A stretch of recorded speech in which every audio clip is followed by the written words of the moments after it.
గోడ ఎప్పుడు కట్టారు, గోడ ఎలా కట్టారు, గోడ కట్టిన కాంట్రాక్టర్ ఎవరు, గోడ ఎవరి హయాంలో కట్టారు అన్ని కూడా ఇంటరాగేట్ చేసి నిజాల్ని నిగ్గు తేలుద్దామన్నట్లు వంగలపూడి అనిత గారు మాట్లాడినట్టు ఏబిఎన్ వాడు కూడా స్క్రోలింగ్ చేశాడు.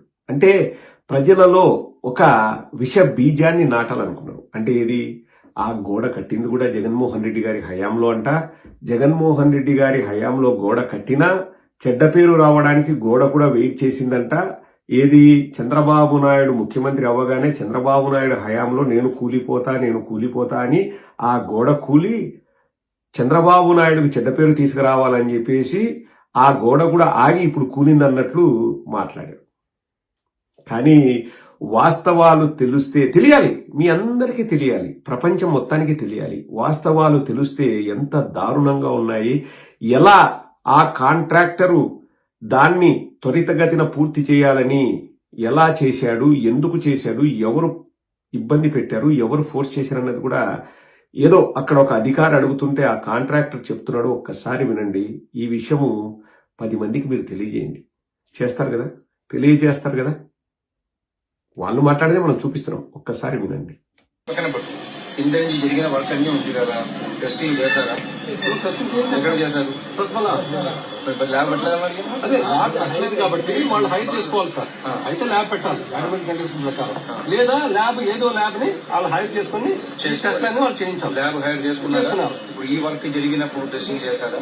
మొత్తం ఓన్లీ 5 days.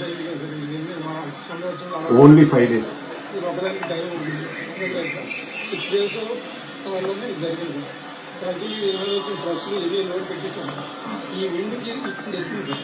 పట్టుకుని రోడ్డు ప్రజలు విండ్ వచ్చి వచ్చేసారు. దాని చూడండి సార్, అదే వాళ్ళు దానికైతే 0.6 కట్టారు సార్. ఇది 0.75 కట్టారు సార్. కాదు సార్, అంటే మామూలు జరిగింది టైం లేదు సార్. దగ్గర నేను చక్కగా ఆఫీసాను సార్, తీసుకోండి. ఇది డ్రాయింగ్ ఆఫీస్ వస్తే పెట్టమని చెప్పి మీ మీద ఒత్తిడి చేస్తారు. వచ్చినట్టుగా చాలా మంది ఉంది చేయండి అని చేశారు. కానీ డిపార్ట్మెంట్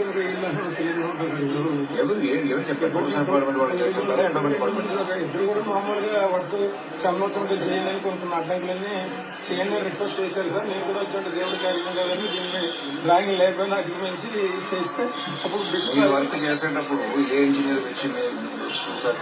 అంటే స్టార్టింగ్ రోజు ఏం లేరు కానీ సార్, మిగతా రెగ్యులర్ గా ఉంటుంది సార్. 5-6 రోజులు చేస్తున్నారు కదా. మీకు ఒక 4 days లో 4 days లో ఏ ఇంజనీర్ ఉన్నారు ఇక్కడ? స్టార్టింగ్ రోజు ఏం లేదు సార్, నెక్స్ట్ ఉన్నారు. అప్పుడు స్టార్ట్ అవ్వలేదు 4 days లో. పని జరిగేటప్పుడు నువ్వు విజయవాడ క్యాంప్ ఎవరున్నారు? ఏ ఇంజనీర్ ఉన్నారు? ఈ సార్ ఉన్నారు సార్. స్టార్టింగ్ ఆయన లేడని స్టార్టింగ్ రోజు లేదు సార్.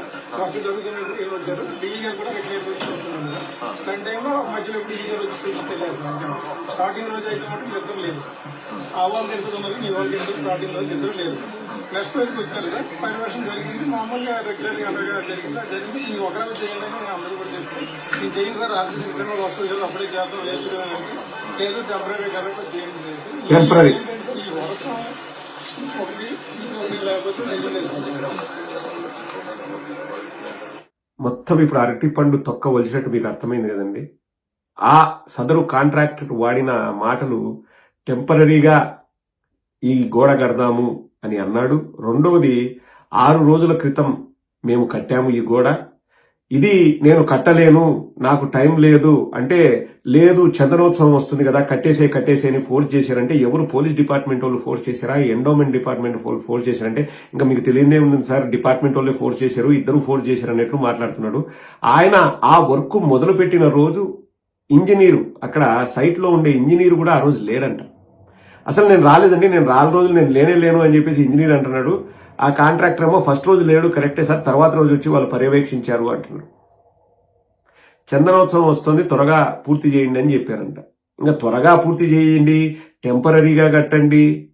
అసలు వర్షం వచ్చిందంట, గాలి వచ్చింది, గాలికి వర్షానికి గోడలు కూలుతాయా అండి? ప్రపంచంలో ఎన్ని కోట్ల కట్టడాలు ఉంటాయి, ఆ ఒక్క గోడ ఎట్లా కూలుతుంది? ఇప్పుడు గాలి అనేది టెంపుల్కి మొత్తానికి గాలి పెట్టింటది కదా, ఆ టెంపుల్ కట్టి ఎన్ని వందల సంవత్సరాలు అయింటది. ఇప్పుడు మనం టెక్నాలజీలో పురోభివృద్ధి సాధించినాం, కొత్త టెక్నాలజీలు వస్తున్నాయి. మామూలుగా మన పూర్వీకులు కట్టిన గుళ్ళు వందల సంవత్సరాల నుంచి ఉంటాయి, అవి చెక్కు చెదరవు. నీకు అన్నీ అట్లే ఉన్నాయి. ఈ గోడ ఒకటి కూలిందంటే ఏంది? నాణ్యత లేనట్లే కదా. మళ్ళా దానికి ఎట్లా కలరింగ్ ఇస్తారండి? ఎవరి హయాంలో ఉందో నిగ్గు తేలుస్తాము. ఎవరి హయాంలో ఏంద్ర స్వామి? ఇంకా అరటి పండు తొక్క వచ్చినట్టు ఆ కట్టిన కాంట్రాక్ట్ చేస్తాం. ఎప్పటికైనా అర్థమైందా? ప్రజల్ని గొర్రెల్ని చేయడానికి ప్రయత్నించకండి. తెలుగుదేశం వాళ్ళకు, జనసేన వాళ్ళకి చెప్తున్నా, ప్రజల్ని గొర్రెల్ని చేయడానికి, ఇది మళ్ళా రాజకీయంగా దీన్ని ఏదో చేయడానికి ప్రయత్నం చేయకండి. తప్పును ఒప్పుకోండి. తప్పు జరిగింది, తప్పును ఒప్పుకోండి. తప్పును ఒప్పుకుంటేనే కనీసం ఆ చనిపోయిన ప్రాణాల ఆత్మకు శాంతి ఉంటుంది. వాళ్ళ కుటుంబ సభ్యులకి ఒక సాంత్వన ఉంటుంది. మేమేం తప్పు చేయలేదు, మీ వాళ్ళు చచ్చిపోయినారంటే ఇంకా అంతకంటే దరిద్రం ఉంటుందే అండి. తప్పును గవర్నమెంట్ ఒప్పుకోకపోతే ఇంకా ఎట్లా ఈ తప్పును సరిదిద్దే అవకాశం ఎట్లొస్తుంది? ఎవడైనా ఏదైనా కడితే ఆ గొప్ప నాదే, ఎవరైనా విజయాలు సాధిస్తే ఆ గొప్ప నాదే. నీ హయాంలో నీ అధికారులు, నీ మంత్రుల పర్యవేక్షణలో తప్పు చేస్తే నాకు సంబంధం లేదు, చంద్రబాబు నాయుడుకు సంబంధం ఉండదు. ఇది ఎక్కడ న్యాయం? గొప్పల్ని నువ్వు సొంతం చేసుకున్నట్టు తప్పుల్ని కూడా సొంతం చేసుకోవాలి బాబు, చంద్రబాబు, చేసుకోవాలి. మేమనేది అదే. తప్పు జరిగింది, తప్పు మళ్ళీ పునరావృతం కాకుండా చూసుకోండి. మీ హయాంలో మీ పబ్లిసిటీ కోసము హిందూ భక్తుల్ని వాడుకోవద్దు. మేం చెప్పేది అదే. ఎందుకు గోడ అంత టెంపరీగా కట్టాల్సిన అవసరమే ఉందండి? గోడ డబ్బాలు కొట్టుకొని ఇంకా ఇన్స్టాగ్రామ్ రీల్స్ చేసుకుంటున్నారు కదా. ఆమె అనిత చేసుకుంది, టాయ్ అని ఇట్లా వస్తుంది, నడుస్తుంది, ఇట్లా స్లో మోషన్ లో నడుస్తుంది, ఇట్లా చేతులు చూపిస్తుంది, ఇట్లా చూపిస్తుంది, మ్యాపులు చూస్తుంది. ఇంకా ఆమె ఇంజనీరు, ఆమె సైట్ ఇంజనీరు, ఆమె కన్స్ట్రక్షన్ చేసి ఆమె ఇటుకల్ని కనిపెట్టింది, ఆమె సున్నప్రాయిని కనిపెట్టిన రేంజ్ లో ఆ మ్యూజిక్ వెనకాల బ్యాక్గ్రౌండ్ మ్యూజిక్, ఆ ఎలివేషన్లు. మరి గోడెట్ట కూలింది? ఆ ఎలివేషన్లు డబ్బాలు కొట్టుకోవడానికి అయితే ముందుంటారే, తప్పు జరిగింది అని ఆ తప్పును ఒప్పుకోవడానికి ఏం అడ్డం వస్తుంది మీకు? మళ్ళా దాన్ని కూడా వేరే వాళ్ళ మీద ఆపాదించాలని చూడటము, అది ప్రజలు నమ్ముతారని వాళ్ళు భ్రమంలో బతకడము. మీరే ఛాన్స్ ఇస్తున్నారండి. ఆడియన్స్ ఛాన్స్ ఇస్తున్నారు, ప్రజలే ఛాన్స్ ఇస్తున్నారు. మీరు మమ్మల్ని గొర్రెల్ని చేస్తూనే ఉండండి, మేము గొర్రెలు అవుతూనే ఉంటామని మీరు అన్ని రోజులు వాళ్ళు ఇట్లా చేస్తూనే ఉంటారు. మీరు గొర్రెలు అవుతారా లేదా అన్నది మీరు నిర్ణయం తీసుకుంది. ఇక్కడ నేను వాళ్ళ తరపున బాధపడతానండి. ఆ చనిపోయిన కుటుంబ సభ్యుల తరపున నేను బాధపడుతున్నా. ఆ ప్లేస్ లో మన కుటుంబ సభ్యులున్నా, ఇంకొకరు కుటుంబ సభ్యులున్నా ఎవరైనా చనిపోవాల్సిందే.